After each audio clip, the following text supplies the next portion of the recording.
system and various sectors of the economy if allowed to go unchecked. Folata said the House mandated its committee on university education, interior foreign affairs and youth development to investigate the matter and report back.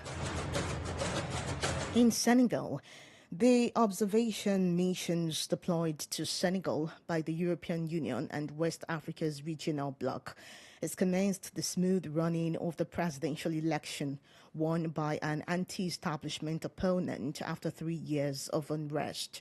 Speaking in the press conference, head of the mission deployed by the Economic Community of West African States, ECOWAS, Ibrahim Gambari, said the polls demonstrated the wishes of the people.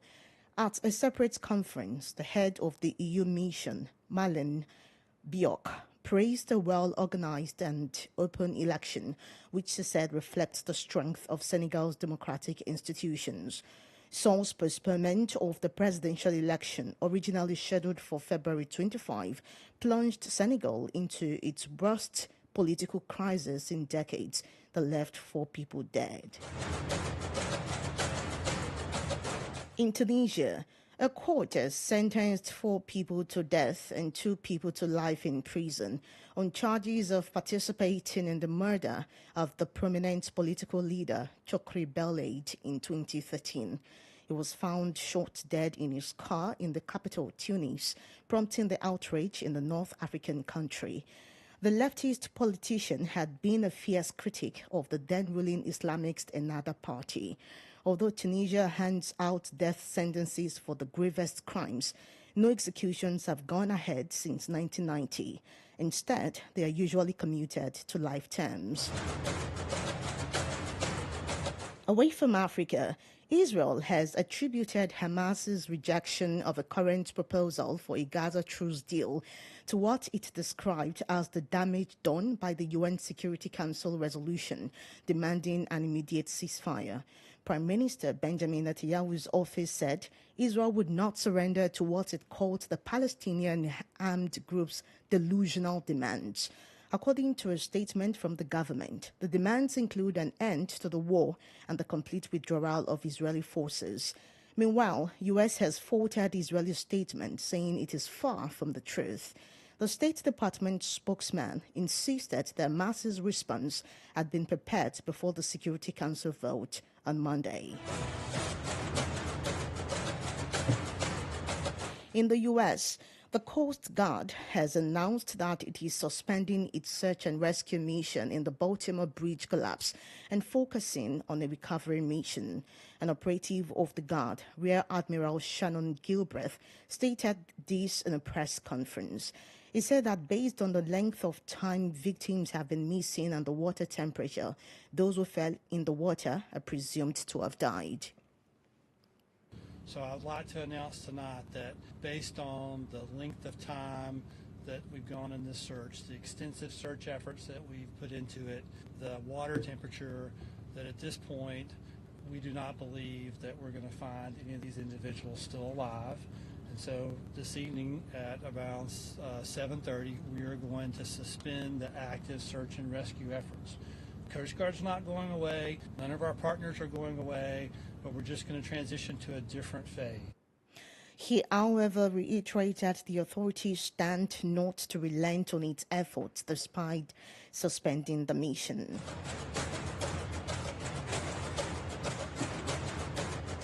In the meantime, major fears have been raised of significant disruption to global supply chains after a container ship crashed into a bridge in the U.S. city of Baltimore.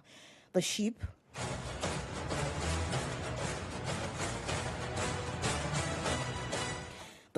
named the Dali, hit a support column of the Francis Scott Key Bridge in the early hours of yesterday, causing it to collapse. Earlier today, the U.S. Coast Guard said it has suspended its search and rescue operation and begun a recovery mission. However, speaking with newsmen, Director General at the Institute of Export and International Trade, Marco Fogan, said the suspension would have a significant ripple effect on global supply chains.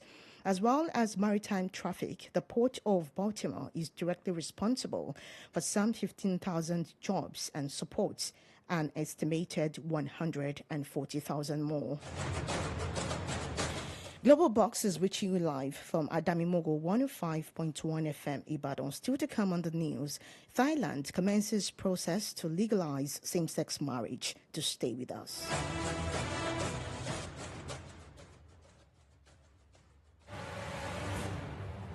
You are listening to Global Box on Adamimogo 105.1 FM Ibadan.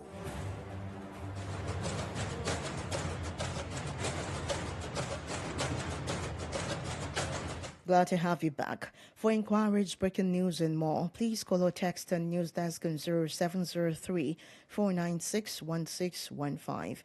And now to the rest of the news. The U.S. authorities have alleged Mongolia's former Prime Minister Shubhata Boutbode of corruption and mismanaging of public funds. U.S. federal prosecutors in a statement said the embattled Boutbode bought 2 luxury apartments in New York City with the proceeds of a corrupt scheme. Prosecutors are seeking to seize the prime real estate in Midtown Manhattan, worth a total of $14 million.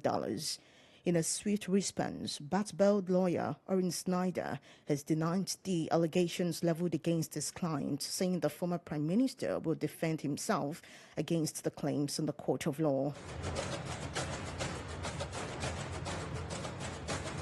In Asia, Thailand has taken a historic step closer to marriage equality after the lower house passed a bill giving legal recognition to same-sex marriage.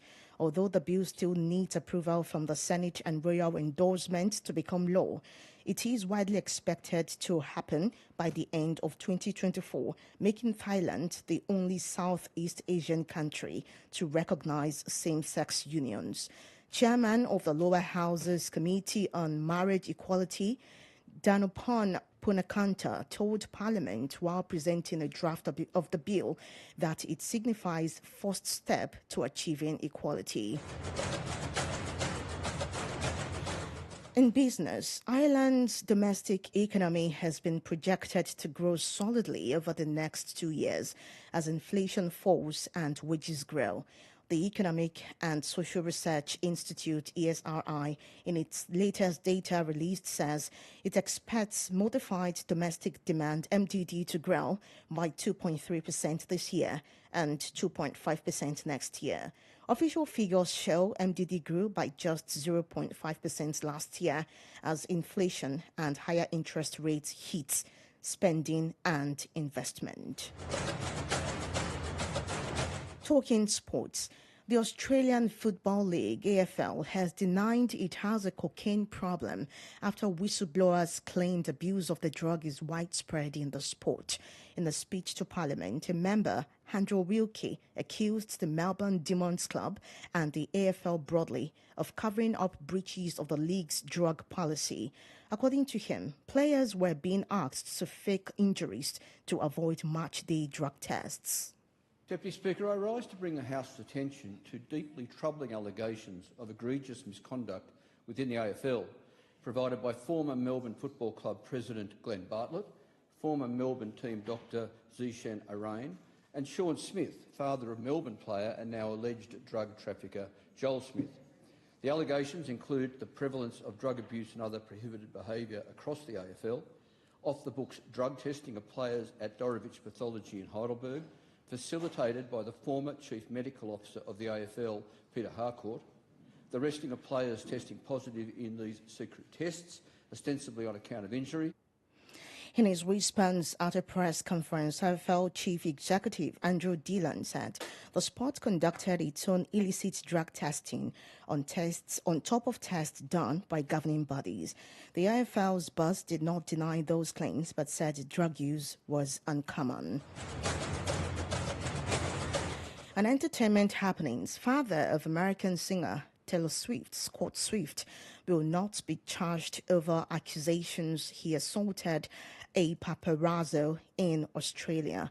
The accuser, Ben McDonald, told police Scott struck him in the face on a Sydney wharf on 27 February, although no damage was done in the process.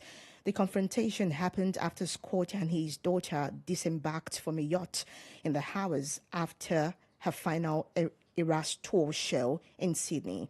A spokesperson for Swift at the time said two people had been behaving aggressively towards the megastar.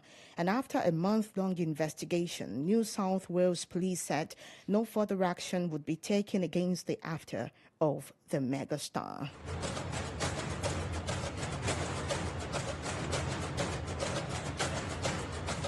And that's Global Box on Adamimogo 105.2 on IBADAN. But before we go, the highlights again.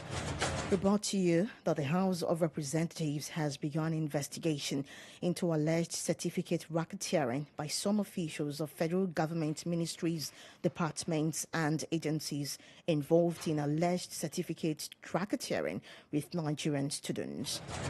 And we told you that the Coast Guard has announced that it is suspending its search and rescue mission in the Baltimore Bridge collapse and focusing on the recovery mission. And finally, we told you that Thailand has taken a historic step closer to marriage equality after the lower house passed a bill giving legal recognition to same-sex marriage.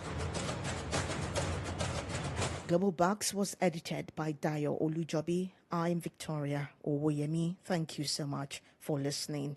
Good afternoon.